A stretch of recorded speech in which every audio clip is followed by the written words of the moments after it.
Herkese merhaba arkadaşlar. Sevilen dizi Çirkin'den yepyeni kamera arkası paylaşımlar getirdim. Herkesin severek ve beğenerek izlediği Çirkin dizisinden yeni kamera arkası görüntüler geldi. Herkes dizini ilk bölümünden beğendi ve artık reytingleri de yükselmeye başladı.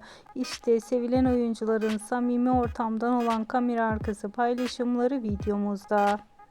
Dizinin oyuncuları ve dizinin konusu beğenildi. Oldukça sevilen bir dizi oldu. Eğer sizler de Çirkin dizisiyle ilgili yepyeni haber ve bilgiler, yepyeni görüntüler elde etmek istiyorsanız kanalımı takipte kalmayı, bildirim zilini açık tutmayı unutmayın.